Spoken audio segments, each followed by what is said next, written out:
So, hey everybody, and welcome to the Forbes Factor. It is one of my favorite hours of the week where I get to talk about health, wealth, and happiness. Invite some phenomenal guests, and I've got two students, two women who share my journey of excellence. I was talking about a new book that I've got coming out called Pitch Secrets A to Z, and I was loving on Mr. Beast uh, because I have an absolute reason that I want to connect with that man. I used to punk people in my 20s, all in good humor, and it's a story that will be coming out. But it was as outrageous back then as he is now. Only this guy's got 300 million followers, over $1 billion in the bank, and on his new TV show that I'm glued to on Amazon, he's giving one contestant $5 million.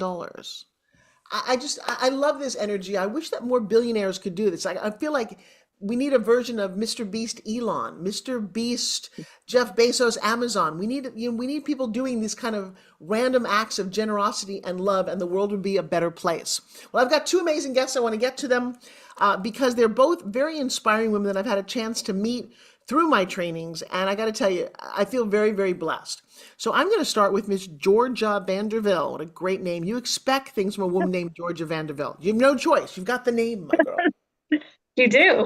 Come on up here and say hi, and I'm going to add you to my spotlight. Hey, Georgia. Perfect. Hi, Forbes. How's it going?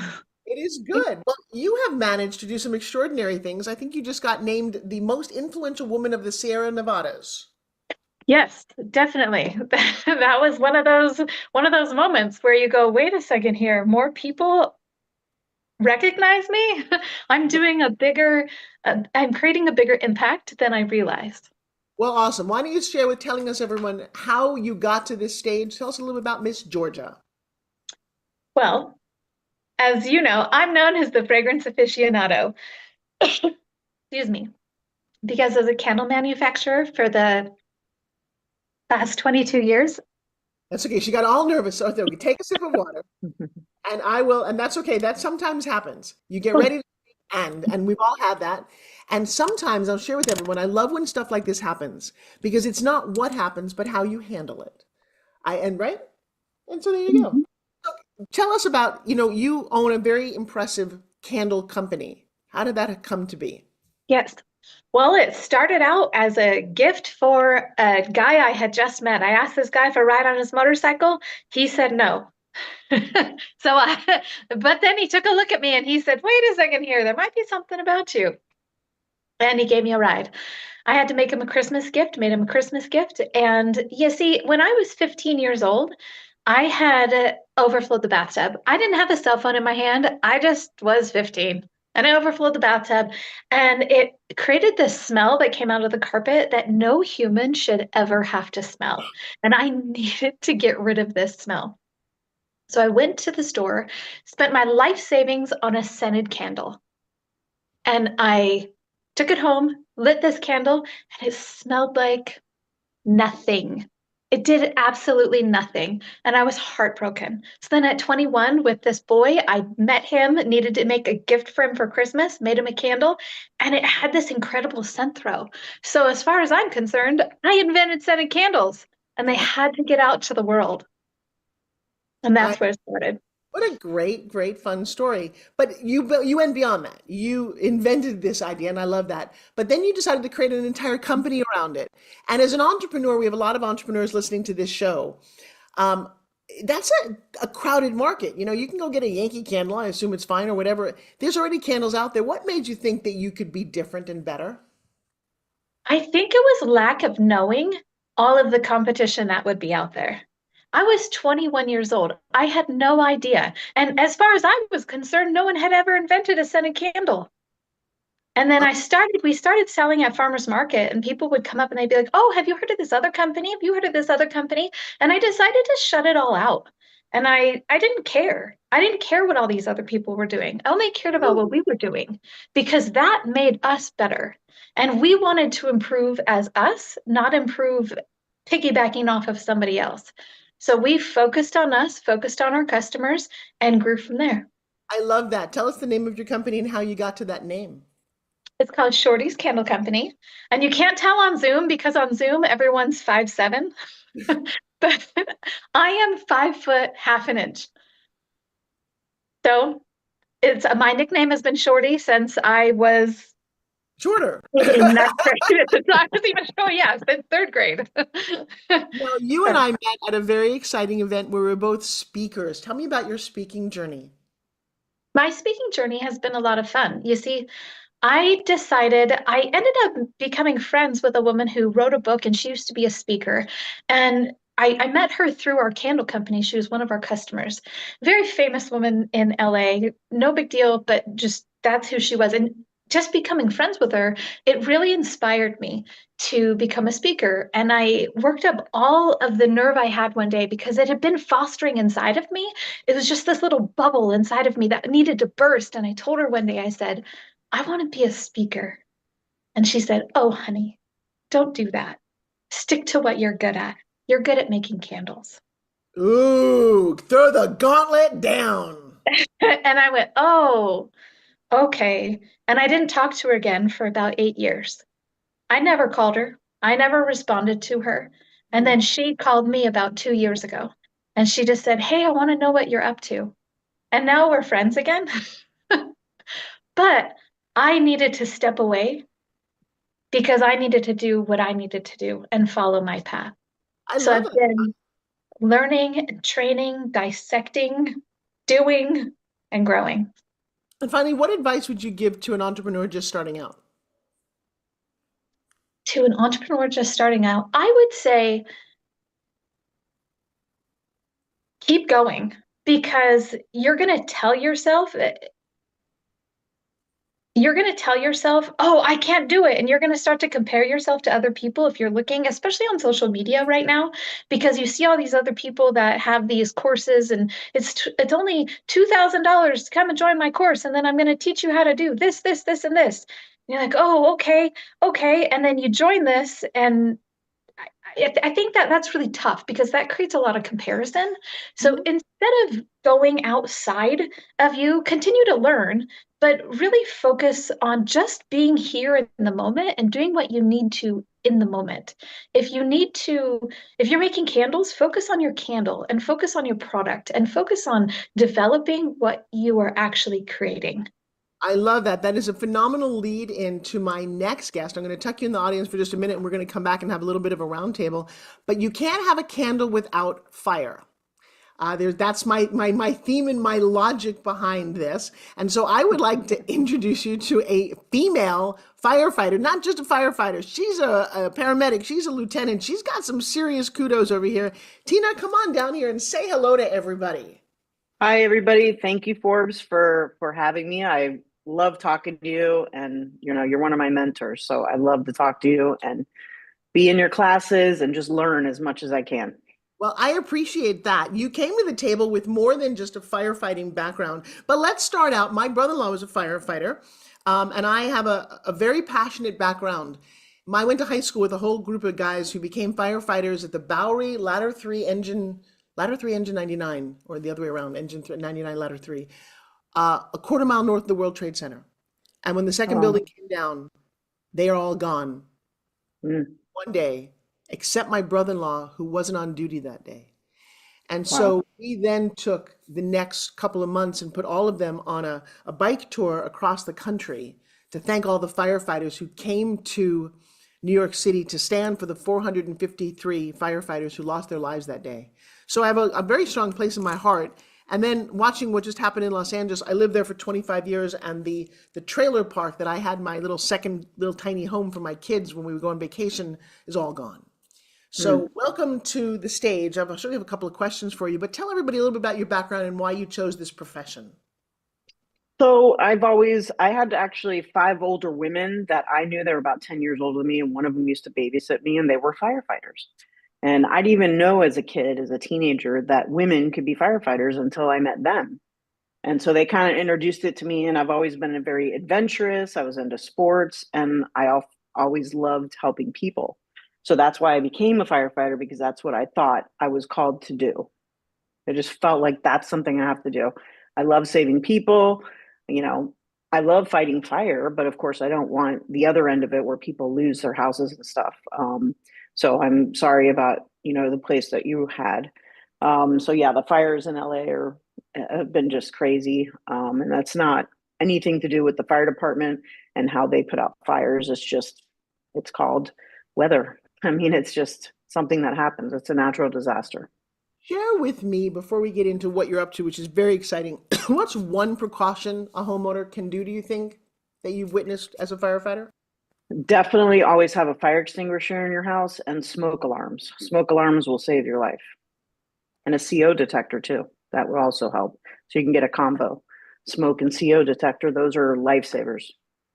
You know, and I'll share something with you. I'm not the best cook because I'm very distracted. I put something in the oven or whatever. And the other day I put some meat in on a parchment paper as a recipe and it caught on fire. I opened the oven and a fire came out. And it was the first time that my husband and I had used there was an extinguisher right there in the pantry, had used it. And I thought, number one, why do I only have one, which is relatively pretty small? And Mm-hmm. number two, how come I've never practiced with this thing? Would you Yeah, recommend most people that? don't practice. Yeah, I mean, you can practice for sure, but at least know the directions on how to use it for when you do have an emergency because you're panicking. And when people panic, everything you know goes out the window. And Yeah. that's why you have to plan ahead. Well, So people panic and they forget to do whatever they need to do. you said something very interesting growing up. You didn't know girls could be firefighters. I didn't know girls could be anything. There were no girl astronauts. There were no girl, all the postmen were True. postmen and Very police. true. Yeah, so you're kind of busting a myth here, Yeah. and you've done something very creative with that. Share with everybody what you've done. Yeah, so I created a line as a firefighter, a woman in the fire service. I've always been, approached by little kids and even adults, and they'll tell me, I didn't know girls could be firefighters. Or they'll ask me, can you really do this job? And yes, we can do the job because we get hired and go through the same standards of training to get hired in order to get the job in the first place. So, yes. And if you see a woman in the fire service, just know she's a badass because she worked her way to get the job. So you don't really have to question us because we did the same thing the guys did. As long as we passed the test to get hired, that's how we got the job. But because I was asked this my whole career, I've been in the fire service over 25 years.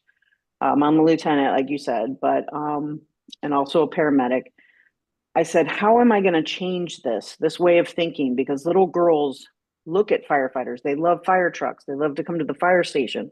And they look at us when they see us at the fire station like, wow, it's a girl. So there are girls that want to be firefighters, but they don't think they can do it because, well, language barriers. Sometimes they'll call them firemen. I prefer to be called a firefighter because it doesn't exclude, little girls thinking they can be like me. So I designed a line of female firefighter plush dolls for kids. And this is Molly here. And they have removable gear. The gear comes off just like a real firefighter. So they have removable parts. And I named all the dolls fire reference names. This one's Molly. She's our African American. And she actually is named after the first known female firefighter in the United States named Molly Williams back in 1815. So Wow. women have been in the fire service for a very long time. And I also have two other dolls that are Ember and Ash, and Ember and Ash are like fire reference names. And one's blonde and one has brown hair. So I'm trying to be inclusive with all the dolls because we are in the fire service. People just don't see enough of us. We're only 6% of all firefighters in the United States. So that's why I designed this line of female firefighter dolls. You have the other And ones at all, Andy? Because I think these are very I, beautiful. I don't, I only have this one on me today. Oh, I'm look at Molly's actually, hair. Love yeah, that. her hair is beautiful. So the kids can play with the hair. And each doll has its own logo, if you can see that. Triple F is the name of my company, and that means Fierce Female Firefighters. And each Yeah. doll, And then how yeah, about Forbes? Now it's a there you quadruple. go. I can say Forbes Fierce Female. I'm not going to fight fires, but I'm definitely a badass, and I've said a couple of Yeah. them. Hey, Georgia, I want to bring you down real quick because you're both women in business, which is something that is a new phenomenon. Business owners, badasses, who both look like women, as myself and I do, and I run a company with my daughter. I don't need to have, I have a short haircut, but I'm not running around pretending to be a boy wearing a suit and a tie. Um, what advice would you give to a young girl, in both of you, this question, that has a dream and wants to pursue it, but is told by her dad or her older brothers or her imagination of society that girls can't do this? Georgia, I'm going to let you go first. That girls can't do this? Yeah. Well, it comes down to a decision. So when you hear something like that, you have to make a decision. So being able to sit quietly and decide, whatever decision I make, the next step I make, what impact is that going to have on me in 3 years? That's tough when you're really young. When you're middle school, even high school age, that's really tough. But if you can see where you want to be simply just in 1 year, when you're real young, because 3 years out is almost impossible to see when you're 12. But when you can see 1 year out, then you can make a step toward that direction. I love that. Tina, your response. So yeah, I mean, I've always been a person that believes in I can do anything. I mean, that's just how I feel. That's what's inside of me. Where did you think you got that from? I was just I hung around a lot of boys and the boys, competition and sports and stuff like that. And I just said, you know what, I can do what the guys do. I don't let them stop me. And I see girls in all kinds of professions. I never saw them as a kid as a firefighter, but everything else I saw. So I just felt like I was unstoppable. Wait, And I before you go still on feel this, that way. before you go on, any, do you have, when you were raised, who raised you? My mom mainly. Okay, mom and My dad, dad was around. My dad was around, but not much. but mom was stronger. Georgia, who Yeah. raised you? Both my parents, mom and dad. I have this new theory, and I would like to keep pushing it out that you win the lottery if you've got two people who raise Mhm. you. Because I think there's a yin and a yang that if it's just one person, and I get it. I was a single mom for quite a while, but they always had a dad who's not married to him. But when you've got this yin and yang, these two entities in your life, you seem to have a healthy grasp on life if people loved you when you started. Does that seem fair to say? Absolutely. Yeah, Definitely. and push you. Now they're not perfect. This is the funny thing about parents. But to feel loved, and not everybody does, and not every parent expresses that very well, which is unfortunate. But I've met a lot of people lately who I think that you win the first lottery in life, that people just loved you. Yes? And it could be For a sure. grandparent, it could be an aunt, it could be somebody that thinks, because Tina, the vibe in your head that you could do anything gets reinforced at home. If it's not at home, if that person's always saying you can't do this, you're a loser, that seems to eat away at your self-esteem. Would you agree? I agree. I mean, actually, when I passed fire college and got out of fire college, my dad told me he didn't think I would make it. Okay, so Oh, I had a dad that said this, and then I had a mom that told me I can do whatever I want. My mom was very supportive. She backed me in everything I did. She didn't want me to be a firefighter, but she supported me regardless. And that's what love does. Now, I'm not saying my dad doesn't love me. I'm just saying my dad is very old school and he doesn't think the same way I do. well, here's what's Let's put it interesting. at that. Even though he didn't agree, and that's totally fine, because sometimes a person telling you no is the greatest push that you need. But you Yes. just said he loved me. And that's an Yep. important thing to understand. We make all kind of decisions based on what we hear. Georgia, what do you think about that? Well, if I look back at my situation, I didn't have a dad that told me no. I didn't ever talk to my dad and say, hey, this is what I'm going to do. But I never had anybody come to me and say, you can't do that. So I did actually have support, and I definitely had a mom who was like, let's have fun. I Go do almost, it. as listening to both of you, almost inspired to start a charity that just says the yes, I can. That kids who are lost could come in and go, we could love on you, going, yes, you can do this. Because Yes. I think without that, you have this negative tape in your head that undermines. And I'm sure you've both met employees and friends who have that tape in their head and they're not living their dreams. Yes? Absolutely. Yeah. Definitely. Friends. You have friends that are like that. And Kind you of, push them and you say you can do it. You right. know? And they're like, yeah, but I can't. And I'm like, and I've recently started my company to go, look, I don't want to be the one to always tell you that you can. If you're telling me you can't, then go somewhere else. Yeah. I went in and I was speaking at a middle school one day, and there was a young lady in the audience, and she was absolutely shocked and surprised by some of the things that I was talking about. But I think one of the biggest things was I started to talk about changing the way we look at things. So we are always taught that we have these rules and these lines that we have to follow and we have to stay on. And just being able to, I remember saying, you know, those little strings that are inside of your shirts so you can hang them on the hangers, you can actually cut those off. You don't have to leave them there. And I remember her Right. jaw was dropping. And she was stunned. because she'd been told her whole life that she's probably 13 at that point. She'd been told her whole life that she had to follow these rules.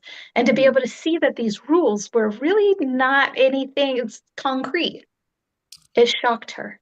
I come across that with people who've been raised in certain religions that is very pervasive. I won't name names, but y'all know what I mean, where that is exactly how they are told to Yeah. think. And I've met a lot of people who've broken through from whatever it is, and it's like a whole new world going, I can think on my own. I don't have to follow. I love that analogy. I remember the first time I cut one of them going, "Oh, is that okay?" Or how about that little thing on the pillow where they tell you, do not cut off? And you're like, yeah, that's for manufacturers. I'm going to snip away at this thing. I was the one that always cut it off. I always cut it off. Out of the I was a box. rule breaker. All right, Miss Georgia and Tina, I want you both to be thinking about a question you're going to ask the other. Both of you have been, gone out there on a limb to create your dream. Tina, I'm going to start with the question though. What is the goal and the dream for your firefighting female dolls? So my dream is to be able to show little girls that they can do anything, even be a firefighter. Because if anybody sees a firefighter, they know it's a hard job. So if they see a woman doing it, they're like, well, if a girl can do that, a girl can do anything. So that's Ooh, kind of the point behind my dolls. I like that. And how is it going in terms of distribution? Because Georgia's a good one to talk to about that because she's also in the distribution phase of where do I get it? How big can we go? Direct Yeah, sale. I'm working on a Walmart deal now. I'm hoping that Walmart's gonna take them and place an order and put them in stores. So that's what I'm working on now. Love that. Miss Georgia, thoughts, questions?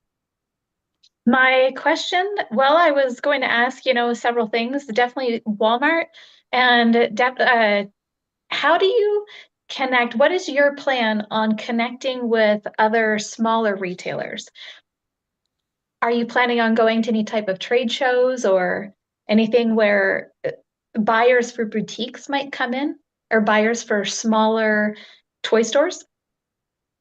Yes, I belong to Astra, which is a toy association, and they have a lot of mom and pop toy stores that I can go to and talk to be able to have that. So it's really about like what Forbes does, right? So you get into groups and you meet people and you talk, and it's just all about hanging out with entrepreneurs and seeing what they do and talking to each other. And you just learn things from everybody.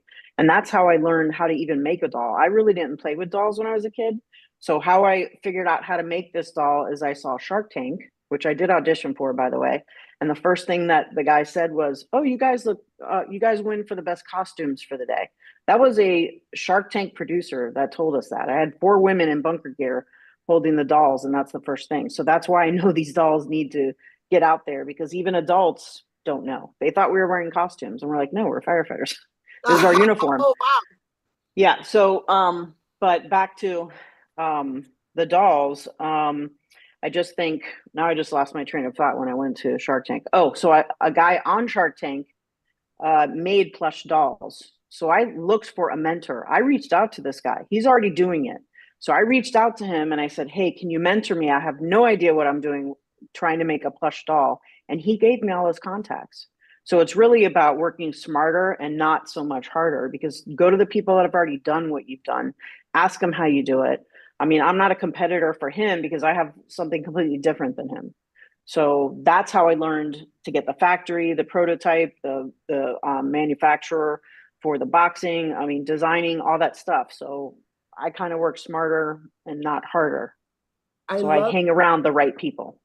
Nice What work. would you ask Miss Georgia about her distribution and how she's managed to scale her company?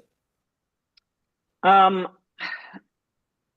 so how did you research on where you're going to scale to? I mean, your goal was to get them into stores. So how did you scale it without saying that I'm sure you researched by now, but back then you didn't research. So what was your path to get to that part?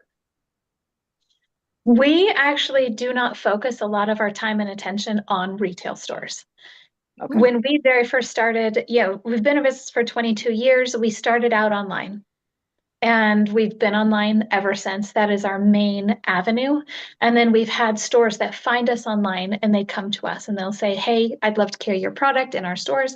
And then we work with them on a wholesale basis.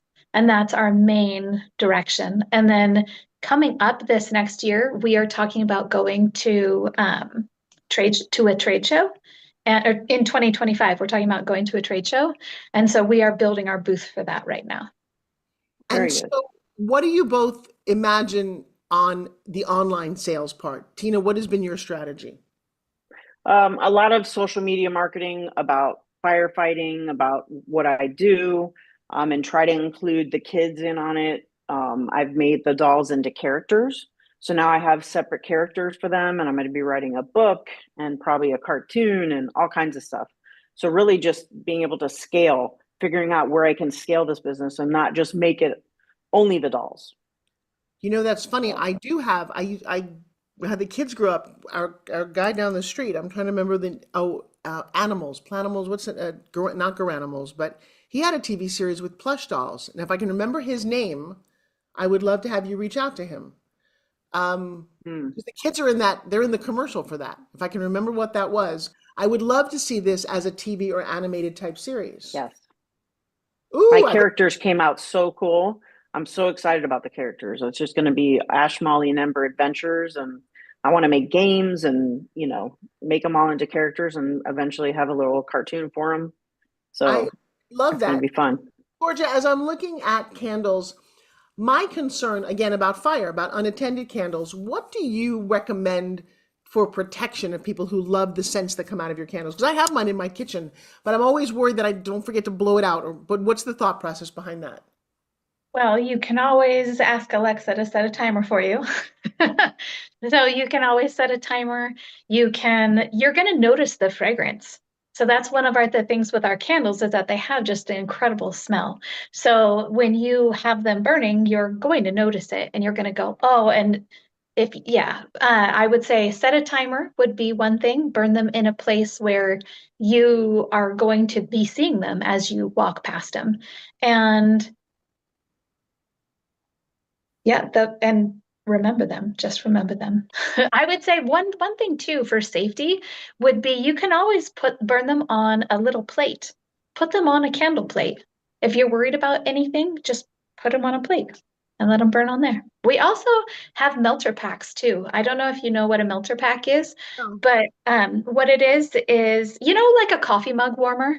yeah. You have like a little heated plate, and then so we sell them, and there's a bowl that goes on top, and then you take a little cube of scented wax. It's called a melter pack, and you pop the cube into the melter, and then you let it give off the fragrance that way.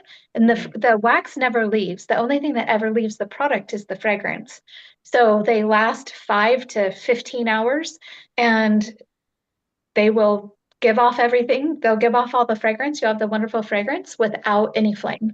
Talk to me about the sourcing of your fragrances. What makes it so special? Our fragrances, we have a strict criteria that we follow. So they're all phthalate free and they have natural and or essential oils in them. So that way, when you are burning them, they do have some beautiful effects that come from them as well. They help you with relaxation, they help you with good memories, they help you with, there's this idea that I call fragrance flip, and that's where you say you have had a long day at work and you get home and you're just frustrated, you want to pull your hair out, and you've driven through all these crazy people and you get inside and you go, and you just light a candle, and all of a sudden you can smell this scent and you go, wait a second here, I don't have to be angry anymore. I get to do this new mood with this new fragrance, with this new situation, with this new happiness, and boom, you've had your fragrance flip. Oh, Send me the link. I need that. bingo. Yeah, I do. I think we have. Shortycandles.com. Wait, say that. Say. We should say this again. Where do we find you, Miss Georgia? Shortycandles.com. And James. that's with an IE. Yes. And Shorty. Tina, where do we find you? Firefighterdolls.com. I love that. All right, so we've got a little bit more time left. I want to just focus on when you guys are down. Being an entrepreneur is not you just flip a switch and boom, you're successful. None of us have ever experienced that. It takes 10 years to make an overnight success, pretty much unless you're Justin Bieber, and that didn't really end well because kids shouldn't be superstars. Not terrible. Well, because I think True. the journey is the destination, and you both learn things. But Tina and Georgia, when the times get tough and it just doesn't seem to be working, and I know you both experienced that, share one of those times and share a secret sauce for moving forward. Georgia, Hmm. why don't you start? I remember we started in 2002, and in 2008, we ended up having to, our company was just tanking. And I went into the people who ran the warehouse where we were renting our location. And I stood in front of this man that I was terrified of. And I said, "Can you please lower our rent?" And he didn't know what was going to happen later. So he cockily said, if that's even a word, he said, "No." So I said, "Well, here's my 30-day notice." And he was pissed. But we moved out 30 days later and we crawled back to our house. And we ended up changing some things and making things happen. But I remember standing in my garage just going, "Ugh, what do we freaking do?" And I just had to say, just wake up tomorrow.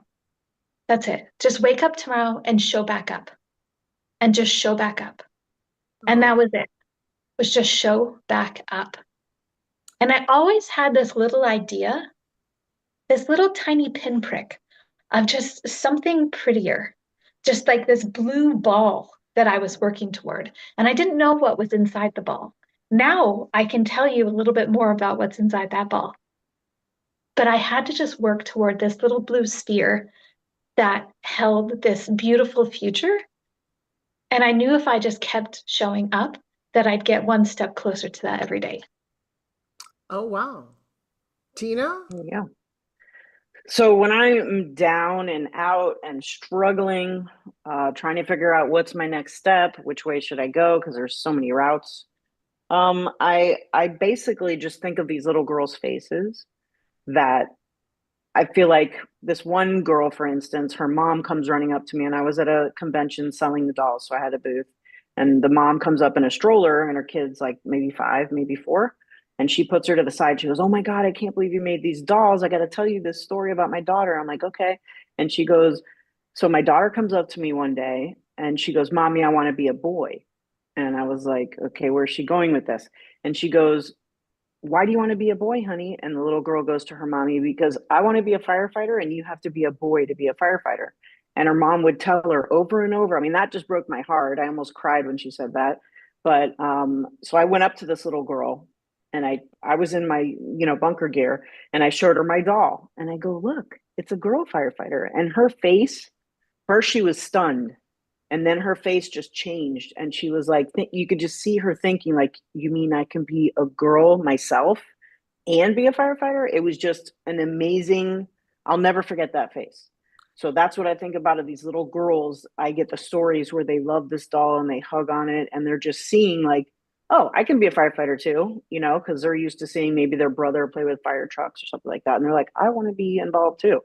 So now this is a way they can connect to it and understand that they can be a firefighter, which means they can pretty much do anything, because it is obviously a really hard job. So that's what gets me going when I'm down. I just remember these kids' faces. I love that. Georgia, have you had a TED Talk? I have. I've done a TEDx talk. Yes. Where did you do that? When? Where? What Oh, city? where? In Bloomington, Indiana. And what would you say to Tina? Because I think Tina needs a TEDx talk.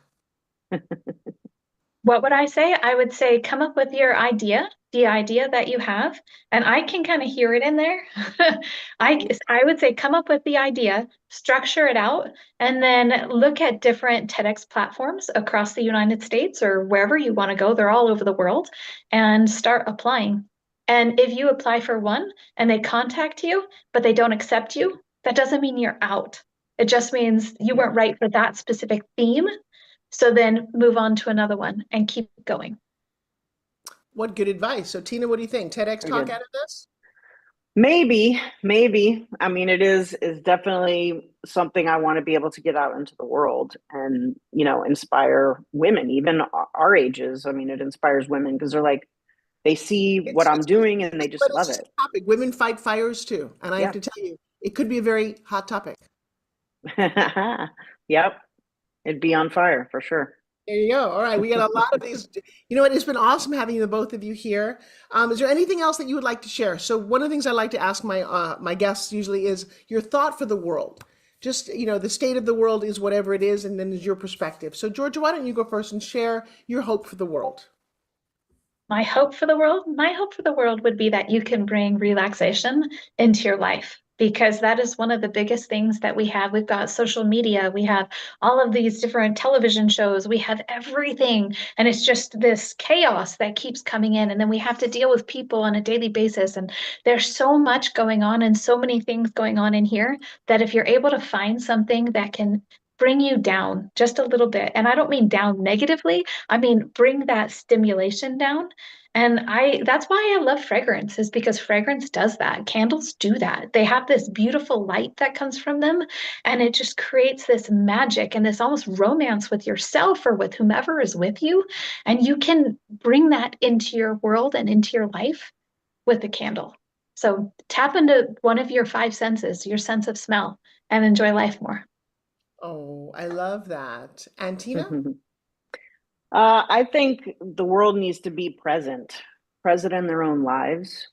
Don't take anything for granted, because it can all be taken from you in an instance. And it doesn't, just because it doesn't affect you doesn't mean it doesn't affect your neighbor or your friend or something like that. So I feel like people need to really, you know, maybe look inside and maybe care about, human beings a little bit more. Well, as you said that, I was just looking at the two of you, and I was thinking, Georgia, about beautiful homes and all the people who lost theirs. And there's over 10,000 people Yeah. like us who have built their entire life, and it's all gone in an instant in the town that I spent 25 years and gave birth to my children in. Tina, you've seen people lose their houses. What are you thinking about this whole, how they recover from this, or any thought at all from a firefighter's perspective? Well, I mean, I kind of have learned that, yeah, your whole life was in that house. Um, I've lost everything before too, not in a fire, but just things, and people. And it's just, and I've seen, deaths, and people have gotten everything taken away from them. And I just feel like people need to live in the now and make sure that they have, an emergency plan. For one, if something like that were to happen, always have an emergency plan to get out of your house if there's a fire. Keep all your documents and everything together, that, your legal documents that you're going to need. So in case you do have to go out fast, there's that. I mean, there's different areas, especially in California, obviously with the fires. But yeah, just make a plan ahead of time, have it in place so that you can implement it. And any time that you need it, spend time with your family. Don't take things for granted. Be more kind, love each other, spend time with each other. And I think that's what most matters. Things you can replace. Yeah, it hurts, it's gone. But you just rebuild and try to look forward to rebuilding and having something even better than what you had it before. That's the only thing I could tell anybody that, has lost anything, is that, there you will recover and things will get better. Miss Georgia?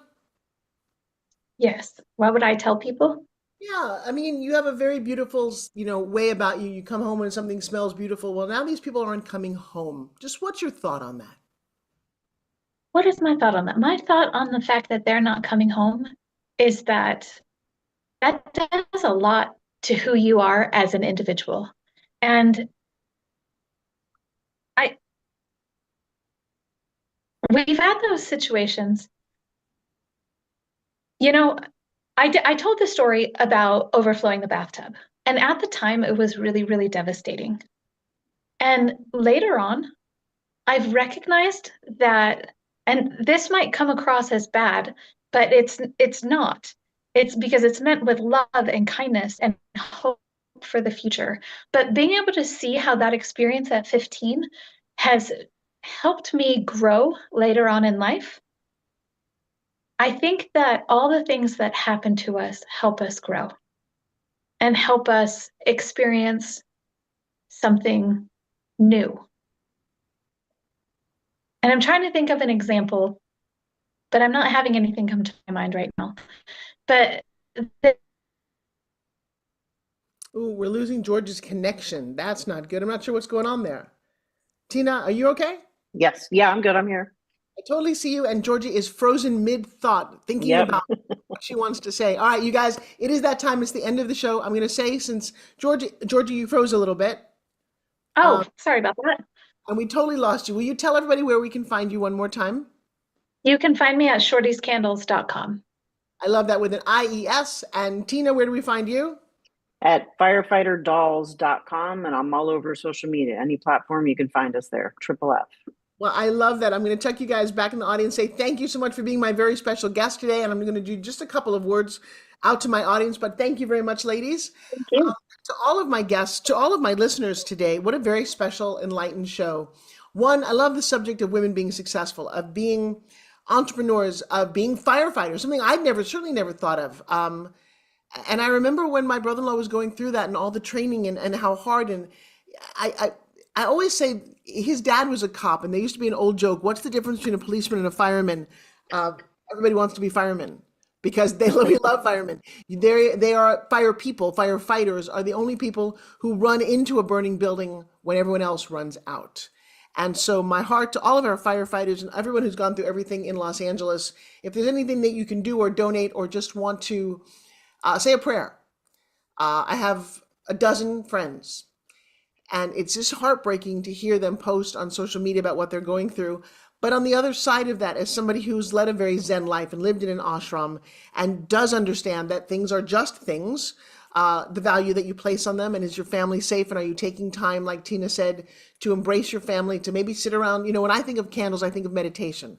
I think of being very quiet. And Georgia talked about the sense of candles, but I love the visual. I love the warmth of fires and seeing all that. And I think there's nothing more beautiful than a candle-lit environment. So thank you to both of my guests very much. And to all my listeners, as we embark on 2025, I want you to just take a moment and think about it. I did an exercise today in a training group, and it was to write in our social media post today, the year is 2026. And someone looks at, no, it's not. I said, well, let's imagine that it is. And we all wrote a post to ourselves that we're going to read next year. What is it that you would like to accomplish throughout this year? What did you accomplish? Write it in already happened. I don't have my TED Talk yet, and I would like one. And Tina, I'm going to highly recommend that you do. I've done a lot of research, and just to get the word out there about your big ideas. So we are ending in about 60 seconds. So to all of my listeners, what have you accomplished in this amazing 2025? A new book, a new love, lose some weight, give of your time, whatever it happens to be. And then I would love you to reach out to me on social media. I'm certainly very big on YouTube and Facebook. Say hi. If you're a great guest and you've got an idea for a show, I would love to hear from you. If you loved this episode, share it with a friend or somebody who needs to be inspired, uplifted, and empowered. My name is Forbes Riley. Forbes is in the magazine. Riley is in the good life. And I hope that you experience just a touch of that, care of me and my show and my producers and all that we do. A big hug. Tina just dropped a little thing and says in the chat, I want to meet you in person. Well, you want to do that? ForbesFactorLive.com is coming up in April. So who knows? All right, you guys have a blessed and amazing day and a wonderful week. And I look forward to meeting all of you at some point in the future. Make it a good one.